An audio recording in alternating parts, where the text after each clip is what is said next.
Hello বন্ধুরা, কেমন আছে সবাই? আশা করি সবাই অনেক ভালো আছে, সুস্থ আছে। আর আমিও কিন্তু ভালোই আছি। আর ভালো আছি বলেই কিন্তু আজ সকাল সকাল উঠে কিন্তু কাজ বাজ শুরু করে দিয়েছি। আর এখন কিন্তু বাজে সকাল 6টার মতন। তো 6টার দিকে কিন্তু উঠে পড়েছি। আর আমি কিন্তু আজকে অ্যালার্ম দিয়েছিলাম 5টার সময়। তো 5টার সময় অ্যালার্ম বেজেছিল, উঠেছিলাম, কিন্তু বাইরে বেরিয়ে দেখছিলাম এত পরিমাণে অন্ধকার, মনে হচ্ছিল না যে তখন 5টা বাজে, মনে হচ্ছিল যেন তখন রাতই আছে।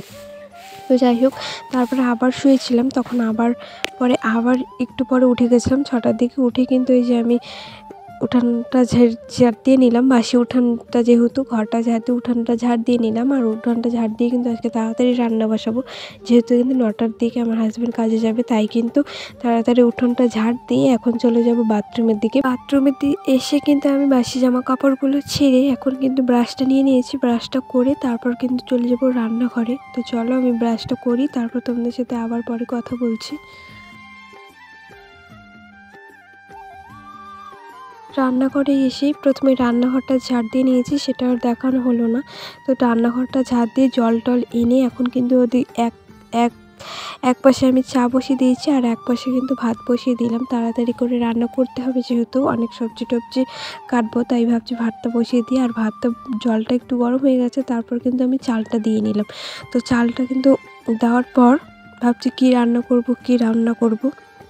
কালকেই ভেবে রেখেছিলাম কী রান্না করব।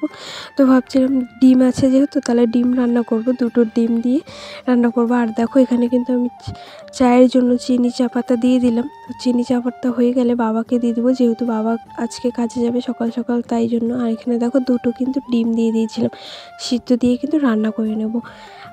আর ওদিকে দেখো চাটা হয়ে গেল, কিন্তু আমি বাবাকেও চা দিয়ে দেবো, বাবাও যাবে 7টার সময়। আর এখন কিন্তু বাজে 6:30টার মতন কিন্তু বেজে গেছে। আর দেখো ডিমটা না, একটা ডিম বের করছিলাম, যেহেতু ডিমের পাতাতে ছিল, একটা ডিম বের করতে গিয়ে আর একটা ডিম যখন বের করছিলাম তখন একটা ডিম ফেটে গেছে, প্রায় হাতের মধ্যেই ফেটে গেছে। তো ওটাকে কী করলাম, একটা বাটির মধ্যে রেখে দিলাম, যখন পরে ভাত খাওয়া যাবে তখন ভেজে নেবো। আর এখানে দেখো ডিমগুলো কিন্তু ভালো করে পরিষ্কার করে কিন্তু আমি ছেড়ে দিলাম, গায়ে একটু দাগ ছিল, তো তাই কিন্তু ভালো করে ধুয়ে আমি ডিমটা ছেড়ে দিলাম। আর এখানে দেখো আমি এখন দুধ গুলিয়ে কিন্তু চায়ের মধ্যে দেবো। তো প্রথমে আমি গরুর দুধ দিতে চেয়েছিলাম, কিন্তু দেখলাম যে গরুর দুধ বেশি নেই, তাই কিন্তু আমি একটা প্যাকেট ছিল, প্যাকেটটা ছেড়ে কিন্তু দুধের মধ্যে গুলিয়ে তারপর কিন্তু দিয়ে দেবো। আর আজকে না ভীষণ পরিমাণে কিন্তু ঠান্ডা পড়েছে, দেখতেই তো পারছো তোমরা, ওই যে দরজাটা দিয়ে দেখা যাচ্ছে মেঘলা মেঘলা আকাশ একদম। আর আজকে না ভীষণ পরিমাণে কিন্তু ঠান্ডা পড়েছে, আর ভীষণ পরিমাণে হাওয়াও দিচ্ছে। এই হাওয়াটা একদম আমার ভালো লাগে না। দেখো তার জন্য কিন্তু একটা চাদর পরে নিয়েছি।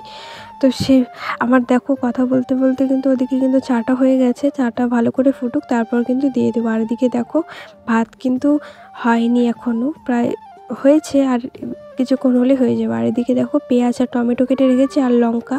আর এদিকে দেখো পেঁয়াজকলি কেটে রেখেছি, ভাবছি পেঁয়াজকলি ভেজে দেবো আর ডিমের ঝোলই রান্না করব, 2টো সিম্পল তরকারি হয়ে যাবে, তাহলে এই 2টো দিয়েই খেয়ে নেবো। আর এখানে দেখো আমি কিন্তু ছেড়ে দিয়েছি, তেলটা কিন্তু গরম হয়ে গেছে। কিন্তু পেঁয়াজকলিগুলো দেওয়ার পর কিন্তু এখানে কিন্তু লবণ হলুদ দিয়ে নিলাম, লবণ হলুদ দিয়ে এখন ভালো করে ভেজে নেবো। দেখো পেঁয়াজকলি ভাজার পর কিন্তু এখানে একটা ডিমও যে ফেটে গেছে বললাম, যে ওটা কিন্তু ভেজে নিচ্ছি, একবারই ভেজে নিচ্ছি, ভাবলাম যে পরে ভাজবো, কিন্তু এখনই ভেজে নিলাম।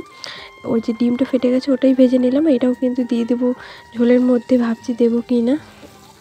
তো আমার কিন্তু ডিম ঝোলের মধ্যে দিলে ভালো লাগে না, এইভাবে ডিম যদি সেদ্ধ ডিম দেওয়া হয় তাহলে কিন্তু ভালো হয়।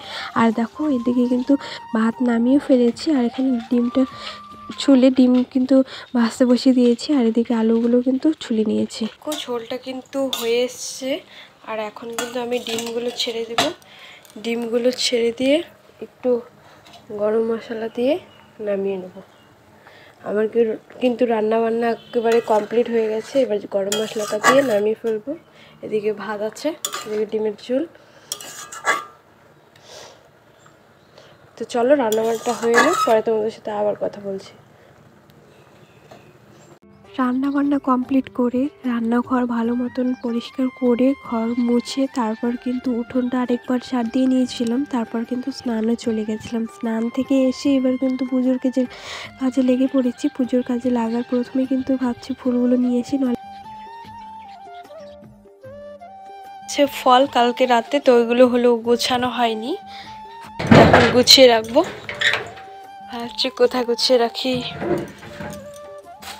এটাতে হবে কি, এখানেই গুছিয়ে রাখি। কি স্নান করে এই মাত্র সময় হলো, এখন এগুলোকে গুছিয়ে রাখবো।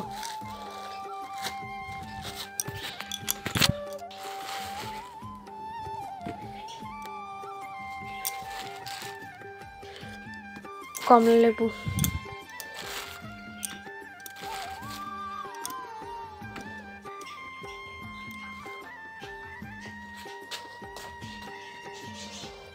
এখানে থাক। তো চলো পরে আবার তোমাদের সাথে কথা বলছি। আর হ্যাঁ, তোমাদেরকে কিন্তু বলাই হয়নি, আজকে কিন্তু একটা বিয়েবাড়ির নেমন্তন্ন আছে, তো সেটা কিন্তু একদম বাড়ির পাশে, তার জন্য কিন্তু সন্ধ্যেবেলা রেডি হতে বসে পড়েছে। আর এখানে ভাবছিলাম কি পরা যায় আর কি পরবো। প্রথমে কিন্তু কুর্তিটা পরতে চেয়েছিলাম, তারপর ভাবলাম না, বিয়েবাড়ি যেহেতু তার জন্য কিন্তু শাড়ি পরে নিয়েছি আর সোয়েটারও পরে নিয়েছি তার সাথে, যেহেতু অনেক পরিমাণে ঠান্ডা পড়েছে আজকে, বললামই তো তোমাদেরকে।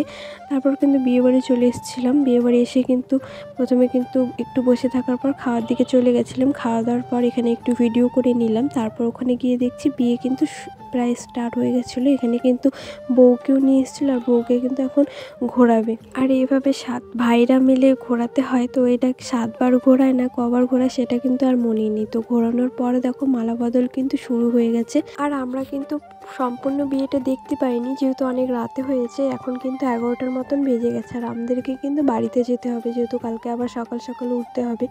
তো দেখো এখানে কিন্তু মালা বদল হয়ে কিন্তু একটা প্রোগ্রাম করে নিল। তো তোমাদের সাথে গোটা বিয়েটা আর শেয়ার করতে পারলাম না, যেহেতু আমরা সারা রাত ছিলাম না এখানে, তাই যেটুকুই ক্লিপ নিয়েছি সেটুকুই তোমাদের সাথে শেয়ার করলাম। তো ভিডিওটা আজকে এই পর্যন্তই, এখন আমরা চলে যাব বাড়ি। তো ততক্ষণের জন্য সবাই অনেক অনেক ভালো থেকো, সুস্থ থেকো। ফিরে এসে নতুন একটা ভিডিও নিয়ে, সবাইকে গুড নাইট।